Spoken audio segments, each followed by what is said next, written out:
Hello, ഇന്ന് നമ്മൾ എടുക്കാൻ പോകുന്ന ടോപ്പിക്ക് മൊഡ്യൂൾ 6 ആണ്. മൊഡ്യൂൾ 6-ലെ ആറ്റം മോഡൽസ് എന്ന് പറഞ്ഞ ടോപ്പിക്കാണ്. അപ്പോൾ ആറ്റംസിൽ നമുക്ക് വിഭജിക്കാൻ കഴിയും, അങ്ങനെ അതിനെക്കുറിച്ചുള്ള കൂടുതൽ തിയറീസും അതുപോലെ പ്രാക്ടിക്കലായിട്ട് ചെയ്ത് കുറച്ച് സയൻറ്റിസ്റ്റിനെ കുറിച്ചാണ് പറയുന്നത്. ആറ്റം മോഡൽസിനെ കുറിച്ചും ഡാൽട്ടൻ്റെ അറ്റോമിക് തിയറിയും അതുപോലെ തന്നെ ജെ തോംസൺ, റുദർഫോർഡ് അതുപോലുള്ള ആറ്റം മോഡൽസിലുള്ള കുറച്ച് കൂടുതൽ ടോപ്പിക്സ് ഉണ്ട്. അപ്പോൾ ഇതെന്തായാലും എക്സാമിന് കൂടുതലായിട്ടും വരുന്നൊരു ടോപ്പിക്കാണ്. ഇത് നമ്മൾ സ്കിപ്പ് ചെയ്ത് കളയരുത്. കാരണം ഫിസിക്സുകാർക്ക് കുറച്ചും കൂടി ഫിസിക്സ് മാത്രം പഠിക്കാനായിരിക്കും തോന്നുക. പക്ഷേ നമുക്ക് 80 മാർക്കിൽ 40 മാർക്ക് ഫിസിക്സിനും 40 മാർക്ക് കെമിസ്ട്രിയിലുമാണുള്ളത്. അപ്പോൾ ഇതെന്തായാലും ഈ ഒരു ടോപ്പിക്ക് നമുക്ക് കവർ ചെയ്യാം. ആറ്റം മോഡലാണ്. അപ്പോൾ ആദ്യത്തെ മോഡലാണ് ഡാൽട്ടൻ അറ്റോമിക് സിദ്ധാന്തം. ഡാൽട്ടൻ്റെ അറ്റോമിക് സിദ്ധാന്തമാണ് ഡാൽട്ടൻ്റെ ആറ്റം മോഡൽ എന്ന് പറയുന്നത്.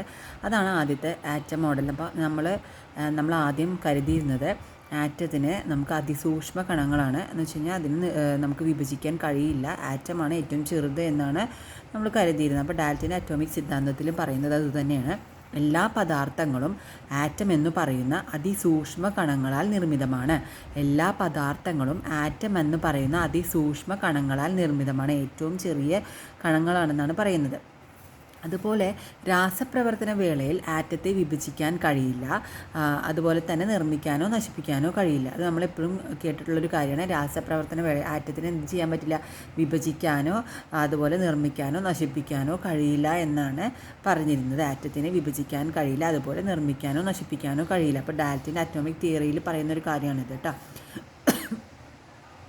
പിന്നെ ഒരു മൂലകത്തിൻ്റെ ആറ്റങ്ങളിൽ എല്ലാ ഗുണത്തിലും വലുപ്പത്തിലും മാസിലും സമാനമായിരിക്കും. ആറ്റങ്ങളിലെ ഗുണത്തിലും ഒരു ആറ്റത്തിലുള്ള മൂലകത്തിൻ്റെ ആറ്റങ്ങളിൽ എല്ലാ ഗുണത്തിലും വലുപ്പത്തിലും മാസിലും സമാനമായിരിക്കും. വലുപ്പത്തിലും ഒരു ആറ്റം എന്ന് പറയുന്നതിൻ്റെ എല്ലാ ഭാഗത്തും വലുപ്പത്തിലും മാസിലും സമാനമായിരിക്കും എന്നാണ് പറയുന്നത്. വ്യത്യസ്ത മൂലകങ്ങളുടെ ആറ്റങ്ങൾ വ്യത്യസ്ത ഗുണങ്ങളും മാസുള്ളവയായിരിക്കും. അപ്പം മൂലകങ്ങൾ എന്ന് പറയുമ്പോൾ നമുക്കറിയാം, ഇപ്പോൾ ഒരു ഹൈഡ്രജൻ അല്ലെങ്കിൽ H2 അങ്ങനെയുള്ള മൂലകങ്ങളിലെ ആറ്റങ്ങൾ എന്ന് പറയുന്നത് വ്യത്യസ്ത ഗുണങ്ങളും മാസുള്ളവയുമായിരിക്കും.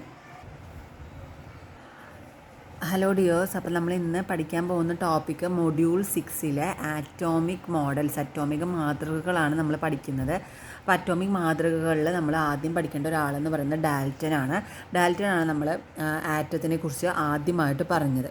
അപ്പോൾ ഈ ടോപ്പിക്ക് നമ്മൾ സ്കിപ്പ് ചെയ്ത് പോകരുത്. കാരണം ഫിസിക്സുകാർക്ക് ഈ ആറ്റംസും അതുപോലെയുള്ള കാര്യങ്ങളൊക്കെ പഠിക്കാൻ കുറച്ച് ടഫായിട്ട് തോന്നും. കാരണം ഇത് കെമിസ്ട്രി ബേസ് ഇതായതുകൊണ്ട് അതുകൊണ്ട് തന്നെ ഇത് സ്കിപ്പ് ചെയ്ത്, കാരണം ഇമ്പോർട്ടൻ്റ് ആണ്, എപ്പോഴും ചോദിക്കുന്ന ചോദ്യങ്ങളാണ് ഇതിനകത്തുള്ളത്.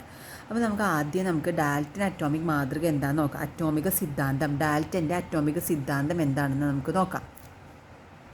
ഡാൽട്ടൻ പറഞ്ഞു വെച്ചത് എന്താണെന്ന് വെച്ചാൽ എല്ലാ പദാർത്ഥങ്ങളും ആറ്റം എന്ന് പറയുന്ന അതിസൂക്ഷ്മ കണങ്ങളാൽ നിർമ്മിതമാണെന്ന്. അപ്പോൾ എല്ലാ പദാർത്ഥങ്ങളിലും ആറ്റം എന്ന് പറയുന്ന അതിസൂക്ഷ്മ കണങ്ങളാൽ നിർമ്മിതമാണ്. പിന്നെ നമുക്കറിയാം, രാസപ്രവർത്തന വേളകളിൽ ആറ്റത്തെ വിഭജിക്കാൻ കഴിയില്ല, അതുപോലെ നിർമ്മിക്കാനോ നശിപ്പിക്കാനോ കഴിയില്ല എന്നാണ് പറഞ്ഞിരുന്നത്. എന്നാൽ ആറ്റത്തെ വിഭജിക്കാനും അതുപോലെ നിർമ്മിക്കാനോ നശിപ്പിക്കാനോ കഴിയില്ല. ഇത് നമുക്കറിയുന്നൊരു കാര്യമാണ്. അപ്പോൾ പിന്നെ പറഞ്ഞത്, ഒരു മൂലകത്തിൻ്റെ ആറ്റത്തിലെ എല്ലാ ഗുണത്തിലും വലുപ്പത്തിലും, ഒരു മൂലകം എന്ന് പറയുമ്പോൾ ഹൈഡ്രജൻ എന്ന് പറഞ്ഞൊരു മൂലകത്തിലെ വലുപ്പത്തിലും അതുപോലെ മാസിലും സമാനമായിരിക്കും. ആറ്റങ്ങളിലെ വലുപ്പത്തിലും മാസിലും സമാനമായിരിക്കും എന്നാണ് പറഞ്ഞത്.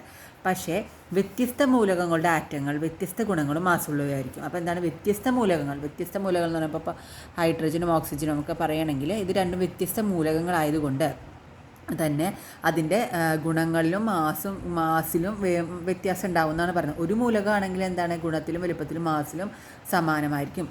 പക്ഷേ വ്യത്യസ്ത മൂലകങ്ങളാണെങ്കിൽ വ്യത്യാസം ഉണ്ടാവും. ആറ്റങ്ങളിലെ വ്യത്യസ്ത ഗുണങ്ങളും മാസങ്ങളും വ്യത്യാസമായിരിക്കും.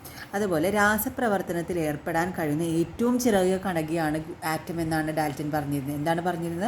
രാസപ്രവർത്തന വേളയിൽ ഏർപ്പെടാൻ കഴിയുന്ന ഏറ്റവും ചെറിയ കണികയാണ് ആറ്റം. അപ്പോൾ ആദ്യകാലങ്ങളിൽ നമ്മൾ ഇതായിരുന്നു, ആറ്റമാണ് ഏറ്റവും ചെറിയ കണിക എന്നാണ് വിചാരിച്ചിരുന്നത്. അപ്പോൾ ഏറ്റവും ചെറിയ രാസപ്രവർത്തനത്തിൽ ഏർപ്പെടാൻ കഴിയുന്ന ഏറ്റവും ചെറിയ കണികയാണ് ആറ്റം എന്നാണ് പറഞ്ഞിരുന്നത്.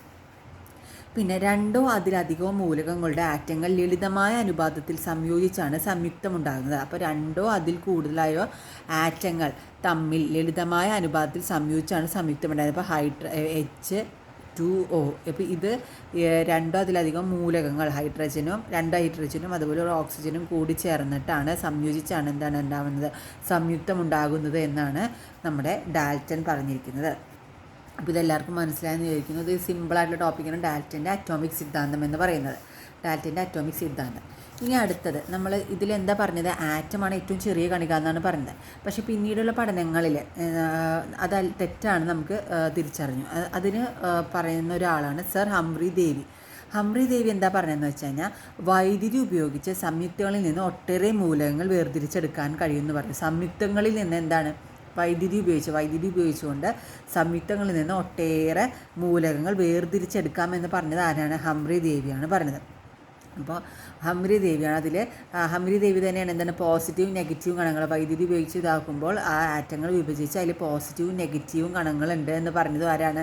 ഹംഫ്രി ഡേവി തന്നെയാണ് പറഞ്ഞത്. അങ്ങനെ ഹംഫ്രി ഡേവി കണ്ടുപിടിച്ച എന്താണ് കുറച്ച് പദാർത്ഥങ്ങൾ എലമെൻസാണ് potassium, sodium, calcium, magnesium, strontium, barium, boron എന്ന് പറയുന്ന എന്നിവയ്ക്ക് ആര് കണ്ടുപിടിച്ചാണ്? സർ ഹംഫ്രി ഡേവിയാണ് ഇതൊക്കെ കണ്ടുപിടിച്ചത്. അപ്പോൾ എന്താണ് വൈദ്യുതി ഉപയോഗിച്ച് സംയുക്തങ്ങളിൽ നിന്ന് നമുക്ക് ഒട്ടേറെ മൂലകങ്ങളെ വേർതിരിച്ചെടുക്കാമെന്ന് പറഞ്ഞത് ഹംഫ്രി ഡേവിയാണ്. ഇനി പദാർത്ഥത്തിൽ 2 തരം വൈദ്യുതി ചാർജുകളുണ്ടെന്നും അവ പോസിറ്റീവ് ചാർജ് നെഗറ്റീവ് ചാർജ് ആണെന്നും അദ്ദേഹം കണ്ടെത്തി. അപ്പോൾ ഓരോ പദാർത്ഥങ്ങളിലും വൈദ്യുതി ചാർജ് ഉണ്ടെന്ന് കണ്ടുപിടിച്ചു. അതുപോലെ തന്നെ എന്താണ് ആ വൈദ്യുതി ചാർജിൽ പോസിറ്റീവ് ചാർജും നെഗറ്റീവ് ചാർജും ആണെന്ന് കണ്ടെത്തിയത് ആരാണ്? Humphry Davy. ഇതൊരു ക്വസ്റ്റ്യനാണ്, എപ്പോഴും ചോദിക്കുന്ന ഒരു ചോദ്യം തന്നെയാണ് കേട്ടോ. ഹംഫ്രി ഡേവി കണ്ടെത്തിയതാണിത്. ഇനി അപ്പോൾ നമ്മൾ പറഞ്ഞു വൈദ്യുതി കടത്തി വിടുമ്പോൾ അത് പോസിറ്റീവ് നെഗറ്റീവ് ചാർജുള്ള ഇത് കണ്ടെത്തിയത് ആരാണ്? ഹംഫ്രി ഡേവിയാണ്. ഇനി പറയുന്നത് മൈക്കിൾ ഫാരഡെയാണ്. മൈക്കിൾ ഫാരഡെ എന്ന് പറയുന്നത് എന്താണ്? വൈദ്യുതിയുടെ പിതാവ് എന്നാണ് മൈക്കിൾ ഫാരഡെ അറിയപ്പെടുന്നത്. എന്താണ് വൈദ്യുതിയുടെ പിതാവ് എന്നറിയപ്പെടുന്നത് ആരാണ്? മൈക്കിൾ ഫാരഡെയാണ്. അതുപോലെ വൈദ്യുതി വിശ്ലേഷണ നിയമം ആവിഷ്കരിച്ചത് ആരാണ്? മൈക്കിൾ ഫാരഡെയാണ്. അപ്പോൾ ഈ വൈദ്യുതി വിശ്ലേഷണ നിയമത്തിൽ എന്താണ് പറയുന്നത്? നമുക്ക് ജലത്തിലൂടെ വൈദ്യുതി കടത്തി വിട്ട് കഴിഞ്ഞാൽ വൈദ്യുതി കടത്തിവിട്ടാൽ നമുക്ക് കൂടുതൽ എന്താ പറയുക അതിൽ